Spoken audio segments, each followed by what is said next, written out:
चलिए अब आपको सीधा लिए चलते हैं भीलवाड़ा नगरी, जहां पर मुनि श्री आचार्य महाश्रमण जी के प्रवचन चल रहे हैं।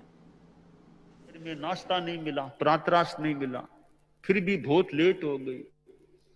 कोई बात नहीं, आज सहज मेरे अनाहार की साधना हो रही है, मिलेगा तो ठीक है, कोई बात नहीं, तपस्या मान ले। लभ्यते लभ्यते साधु, साधु एव न लभ्यते, अलभ्ये तपसो वृद्धिर लब्धे देहस्य धारणा। एक चिंतन का आलंबन दिया गया कि साधु मन को कैसे समझा के रखे कि गोचरी जाहिर मिल जाए, ठीक है, जो मिला वो ठीक है, मिल गया तो ठीक है, तो नहीं मिला तो भी ठीक है, तो भी ठीक है। तो दोनों ठीक कैसे हुए? गया तो भोजन प्राप्ति के उद्देश्य से था, तो मिल गया तो भी ठीक है, नहीं मिला तो भी ठीक, दोनों ठीक कैसे हुए? एक को तो बेठीक कहो ना, दोनों ठीक कैसे? तो दोनों ठीक इस अपेक्षा से है। अपेक्षा क्या है? अलभ्ये तपसो वृद्धि ही, कि नहीं मिला तो तपस्या की वृद्धि हो जाएगी, पोरसी हो गई, एकासना उपवास हो गया।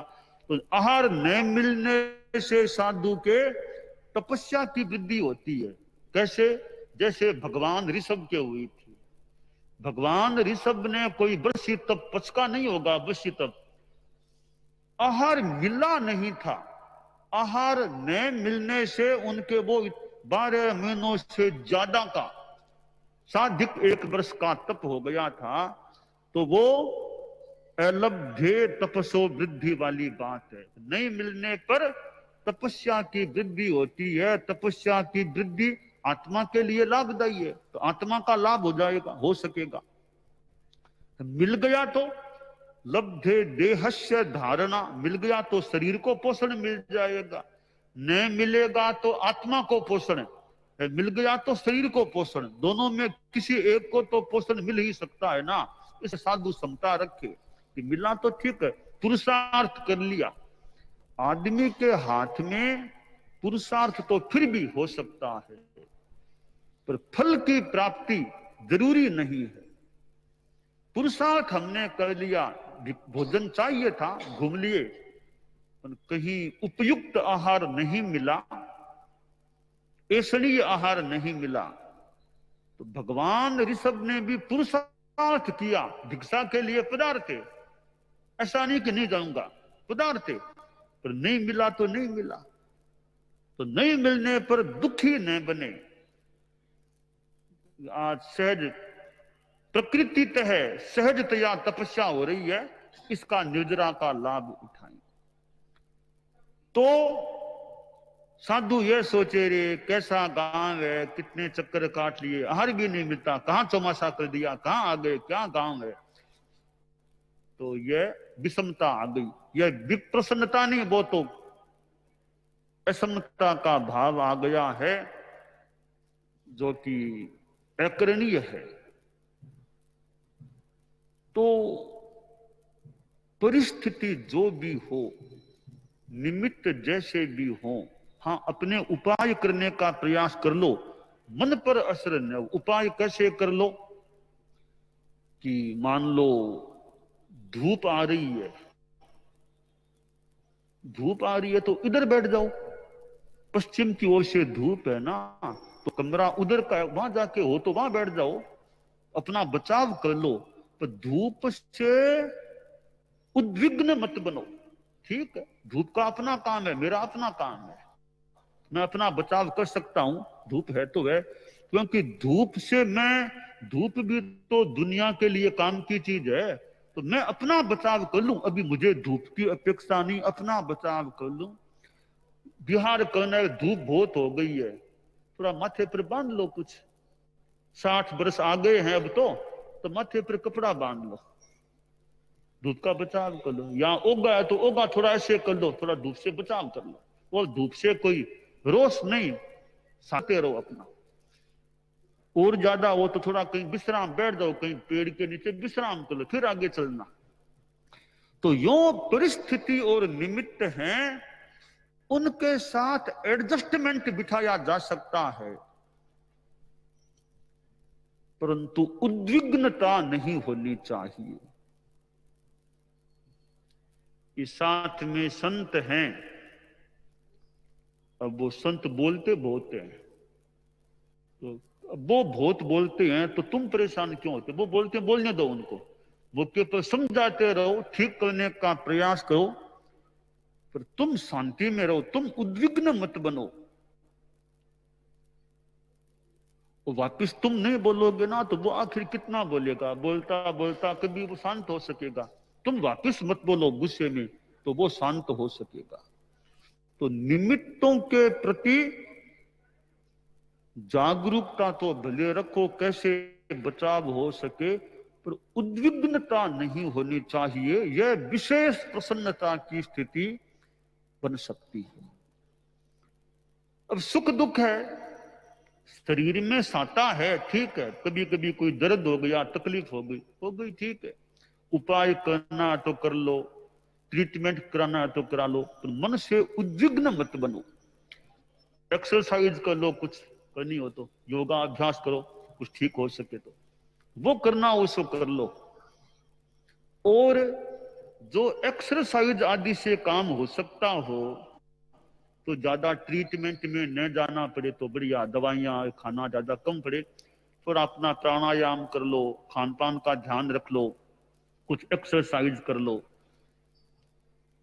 ये अपना उपाय, प्राकृतिक उपाय कर लिया अपना, ज्यादा बढ़िया। दवाइयां जितनी कम लेनी पड़े बढ़िया, बाकी तो कई बार लेनी पड़ती है, दवाइयां आवश्यक होती है, पर जो खान पान के परिवर्तन से, खान पान के संयम से, कुछ एक्सरसाइज से, प्राणायाम से काम हो सकता हो तो दवाइयां कम लेनी पड़े तो बढ़िया, डॉक्टर के पास कम जाना पड़े तो बढ़िया, बाकी तो शरीर है, जाना भी पड़ जाए। तो सुख दुख में समता, जीवन और मरण, जीवन लंबा मिले ठीक है, साधना करें, लगे अब तो आयुष्य निकट आ गया तो भी उद्विग्नता नहीं, ठीक है, अपनी जागरूकता रखो, अपनी साधना अच्छी रखो, आलोचना करनी हो तो कर लो, बाकी डरना नहीं चाहिए। निंदा प्रशंसा में समता, कोई निंदा कर दी, परम पूज्य आचार्य तुलसी की तो आलोचना, निंदा भी, विरोध भी कितना हुआ।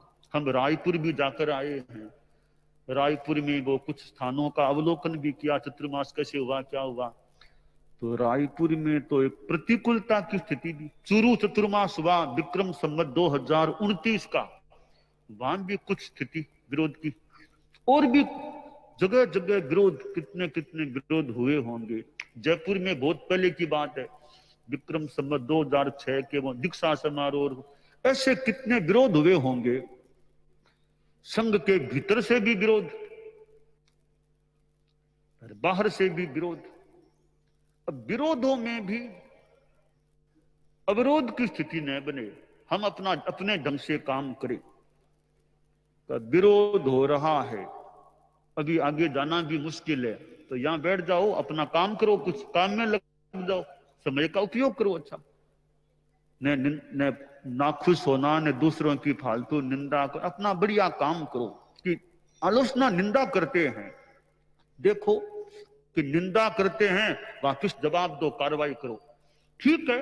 कोई निंदा करे, फालतू आलोचना करे, उचित मौका हो तो लेखन के रूप में, भाषण के रूप में जवाब भी दिया जा सकता है, पर कहीं कहीं जबान से जवाब नहीं, अच्छे कार्य से जवाब दो।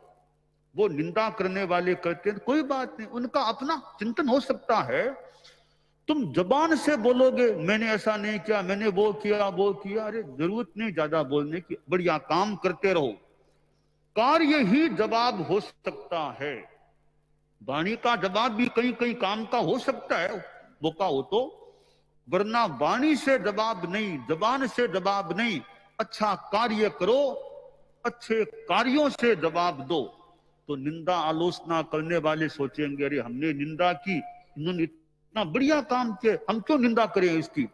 वे भी जो प्रतिकूल हमें लग रहे थे, वे हमारे प्रशंसक और अनुकूल भी बन सकते हैं। तो निंदा प्रशंसा समता रखो। मान अपमान हो जाए, सम्मान कर दे कोई, अपमान कर दे कोई, काला झंडा दिखा दे, काला झंडा दिखाना शुरू दिखा दिया। अपने क्या शरीर में 500 वर्ण है, काला भी है, नीला भी है, रक्त भी है, क्या है काला, काले झंडे में भी 500 वर्ण है, काले झंडे में भी निश्चित है 500 ही वर्ण है। हमको एक काला दिखा दे कोई बात नहीं, कोई बात नहीं, काला दिखा दो, धोला दिखाओ, दो दिखाना दिखा दो हमको, कोई ऐसी क्षमता रखे। दिखाने वालों का अपना उद्देश्य चिंतन सिद्धांत हो सकता है, हमारा अपना चिंतन सिद्धांत है। ये काला झंडा किसी ने दिखा दिया तो अखबार में उस नेता को काला झंडा दिखा दिया, काला झंडा, तो काला दिखा दो, धोला दिखा दो, पीला दिखा दो, तिरंगा दिखा दो, दिखाना हो दिखा दो, हमें कोई दिक्कत नहीं, हम अपनी शांति में रहें, समता में रहें। तो अब मान अपमान में भी समता रखनी चाहिए। तो ऐसी समता है तो विप्रसन्नता, विशेष प्रसन्नता की स्थिति रह सकती है। परम पूज्य आचार्य महाप्रज्ञ जी ने फरमाया था, जब ये मालवा, ये हम भी अभी आए हैं रतलाम से, ये नीमच के बीच में जावरा नाम का गया, तो मुझे स्मृति हो रही है आचार्य महाप्रज्ञ जी ने फरमाया कि जब परम पूज्य कालूगणी पधारे थे जावरा में, तो कालूगणी को रात को देरी से लेटना पड़ा, यानी कोई विरोध, कोई जवाब देना था, कोई बात करनी थी, तो यानी विरोध करने वालों का अपना सिद्धांत हो सकता है, कहीं वो भी अपने ढंग में सही हो सकते हैं, हम अपने ढंग से चलें। विरोध होने पर, निंदा होने पर हम सुस्त न जाएं, निराश न हो जाएं, उदास न हो जाएं, उनके प्रति द्वेष भी न करें, शांति रखें, शांति रखो, देखते रहो, काम की बात लगे तो ले लो, वरना छोड़ दो बात को। कि कोई चीज है, कोई कहीं उपयोगी, विरोध करने वालों ने अखबार में छाप दिया, कोई बात नहीं, अखबार को देख लो, देखना हो तो अखबार में इतनी बातें हैं, 1 2 3 कहीं हमारी ओर से गलतियां हुई है क्या, हमारी कहीं भूल है, कमजोरी है, या जो नहीं होना वो काम हो गया, तो ठीक है, हम उनको ध्यान दे लें, ये बातें इनकी सही है, हमें इनमें परिष्कार कर लेना चाहिए। काम की बात है ले लो, ससम्मान ले लो, ये उनकी ठीक बात है, हम अपना परिष्कार करें। लगे फालतू सी बातें हैं, छोड़ दो, न कोई प्रतिक्रिया, न शांति रखो अपना। इस काम की चीज को ले लो, बेकार की चीज को छोड़ दो। बस ये हमारा सिद्धांत रहे, कहीं कोई निंदा भी हो तो काम की चीज हो तो ले लो, बेकार की चीज छोड़ दो, दिमाग में उसका व्यर्थ भार भी मत रखो। तो यह समता की साधना है। यो मुश्किल भी है, कहना तो आसान है, समता रखो, समता रखो, कहना भी बढ़िया है, समता का उपदेश है, पर मौका आने पर वो समता रह सके, वो बड़ी बात है।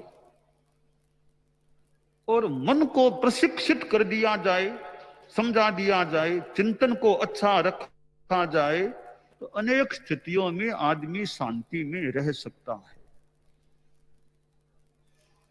उसने मेरे पर गुस्सा कर लिया, मेरे बारे में ऐसा बोल दिया, तो तेरे बारे में उसने बोला वो बातें सही है क्या? हाँ, बातें तो सही है, बातें सही है, तो गुस्सा फिर तुम क्यों करते हो? उसने गुस्सा किया तो उसकी बातें सही है, उन बातों पर तुम ध्यान दो, तुम अपना परिष्कार करो, वापस गुस्सा क्यों? वो तो उपकारी है तुम्हारा, तुम्हारे लिए उसने एडवाइस मानो दे दी है, तुम परिष्कार करो, गुस्सा क्यों करते हो?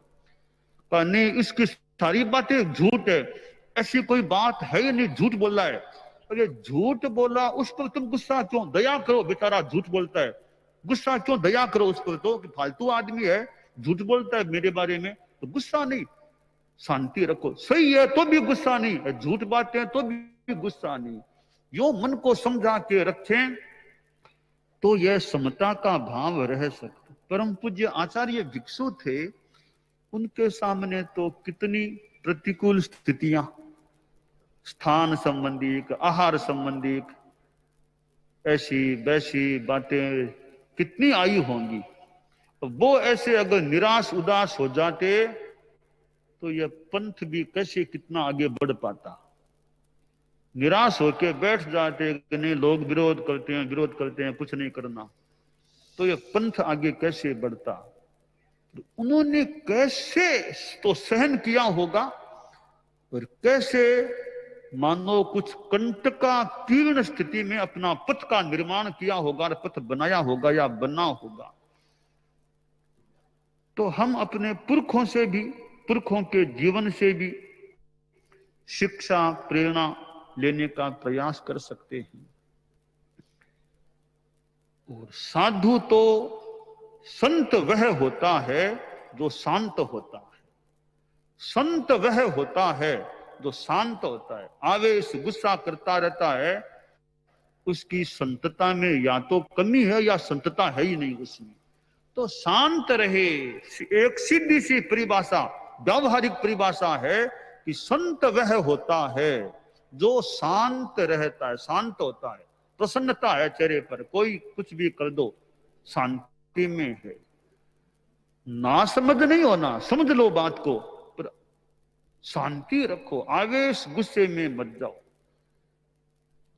देखिए, जीवन में कुछ आगे बढ़ना है तो सहन करने की शक्ति का तो विकास मस्ट है, जरूरी है। सहन नहीं कर पाएंगे तो जीना ही मुश्किल हो सकता है। कहीं चले जाओ, प्रकृति अच्छी है तो सुख मिल सकेगा, प्रकृति खुद की खराब है, कहीं चले जाओ कष्ट आ सकेंगे। वो कौवा उड़ता उड़ता जा रहा था, मार्ग में कोयल मिल गई कि अरे भैया, आज इतनी जल्दी में कहां जा रहे हो, क्या बात है, कहां जा रहे हो। कौवा बोला, बहन ये गांव बहुत खराब, ये गांव बहुत खराब है। क्यों, क्या हुआ। मैं जहां भी बैठता हूं लोग मुझे उड़ाते हैं, तो यहां मैं गांव छोड़ के प्रदेश जा रहा हूं। तो बहन तो भाई को प्रेरणा भी दे सकती है ना। हमारे कई सतियां भी संतों की बहनें हैं, कई सतियां हमारे संतों की बहनें हैं, छोटी बहन हो, बड़ी बहन हो, कजिन हो, रियल हो, जैसे भी कई बहनें होती है, कोई भतीजियां होती है, कोई किसी की भांजी हो, ऐसे कोई किसी की माँ भी हो सकती है। तो बहन तो भाई को प्रेरणा भी दे सकती है। और तो क्या, रोज तो क्या सेवा करे, हमारे संत का भी सेवा करानी अच्छी बात है, कोई दिक्कत नहीं है। रोज क्या सेवा कराएंगे, कोई या तो कोई ग्रंथ का वाचन करते रहो तो ज्ञान की वृद्धि हो सके। वो तो रोज व्यावहारिक बातें तो कितने करेंगे, एक दिन कर ली, 2 दिन, और क्या रोज बातें करेंगे। कोई ऐसा ग्रंथ हाथ में ले लो, आगम ले लो।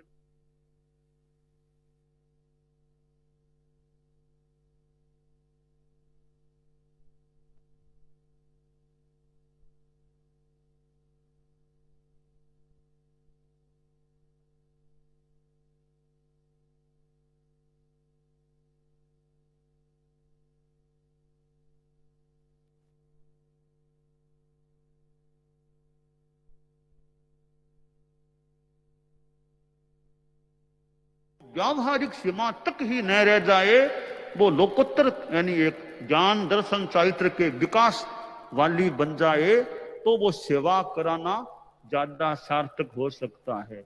व्यवहार की बातें जितनी आवश्यक है उतनी मान लो, ठीक है, साता है, कैसे क्या मामूली बातें हो गई। बाकी तो ज्ञान की बात करो कोई। तो जैसे वो साधु और साध्वी थे ना, दोनों मिल गए, दोनों ही ज्ञानी थे।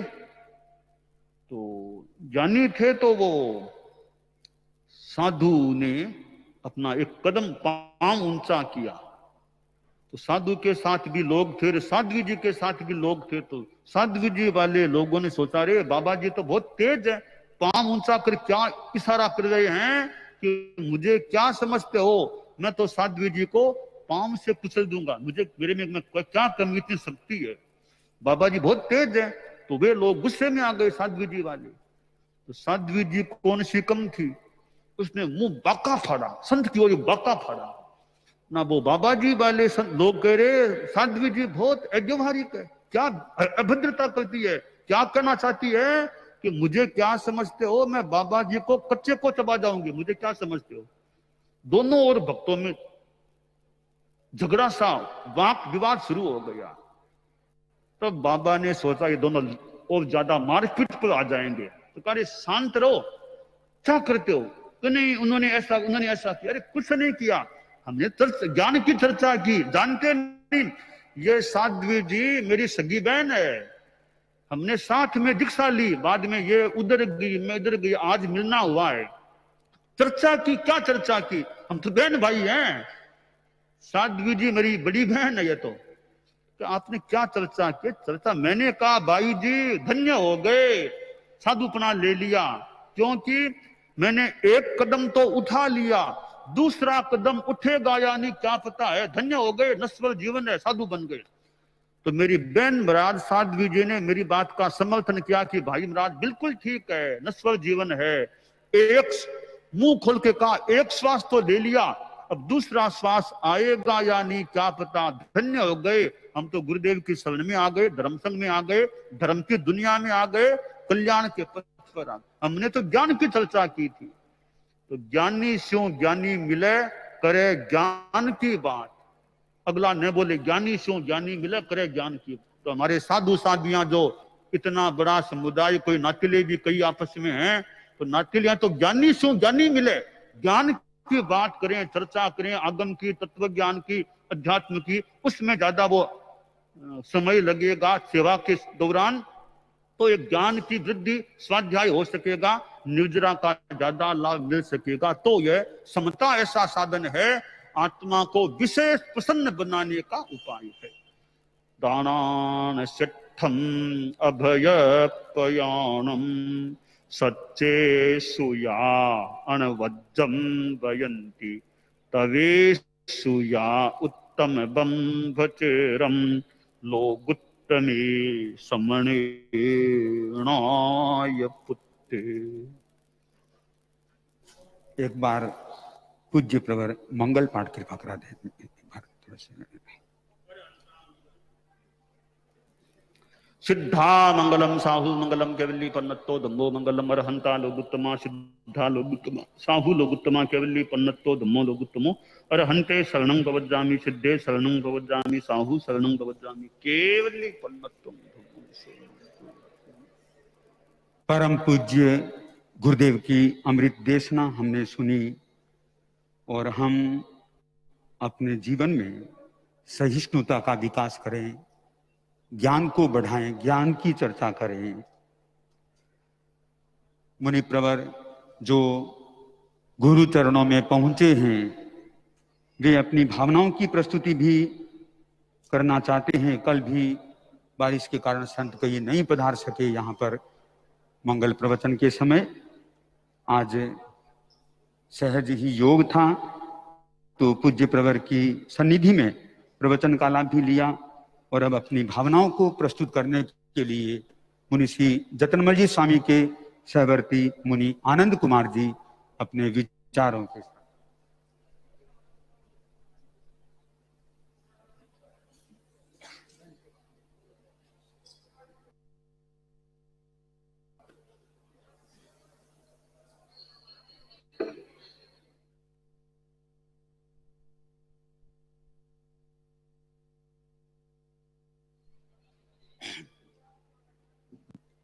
नामो श्रवणस भगवो महाश्रवणस। तीर्थंकर के प्रतिनिधि परम पूज्य आचार्य श्री महाश्रवण जी के पावन चरणों में सभक्ति वंदना। साधु साधु वृंद, आज मुझे देख रहा हूं सामने हमारे धर्म गुरु को, धर्म सम्राट को, जो तीर्थंकर के प्रतिनिधि आचार्य श्री महाश्रवण जी को। आज मैं देख रहा हूं परम पूज्य गणाधिपति गुरुदेव श्री तुलसी को, जिनके कमलों से मैं योग स्वयं वर्ष में दीक्षित हुआ था। परम पूज्य आचार्य श्री महाप्रज्ञा जी का मुझे सानिध्य प्रदान हुआ। वर्तमान में आचार्य श्री महाश्रवण जी ने मेरे पर अनंत अनंत कृपा करके शासन श्री मुनि श्री जतनमल जी स्वामी लाडनू को परम पूज्य गणाधिपति गुरुदेव श्री तुलसी ने बगड़ी में अपने कर कमलों से मुझे बख्शाया था। मुझे गुरुदेव के इंगित से 3 आचार्यों का सानिध्य प्राप्त हुआ और गुरुदेव के वात्सल्य और सने अंतश्चेतना को जागृत करने के लिए मुझे गुरुदेव ने सेवा का मौका दिया। ऐसे महान गुरु के प्रति मैं देख रहा हूं जहाँ तुलसी और महाप्रज्ञा जी है, तो उसमें कहा गया है प्रज्ञा के अपार पारावार को नमन, प्रज्ञा के अपार पारावार को नमन, आस्था के ऊंचे गिरनार को नमन। तन मन पुलकित है देख दिव्य दीदार को, तन मन पुलकित है देख दिव्य दीदार को, संग के सर्वोच्च श्रृंगार को नमन, संग के सर्वोच्च श्रृंगार को नमन। बनते आज मैं उस बात की ओर इंगित करना चाहता हूं आपको, हमारे राज में रहने वाले संत मुनि श्री दिनेश कुमार जी स्वामी और मुनि श्री जगन्मय जी स्वामी दिनेश मुनि के शब्दों में फरमाते थे, है कलकत्ता से गुवाहाटी से कहाँ जल्दी मत करना भीलवाड़ा पधारना है।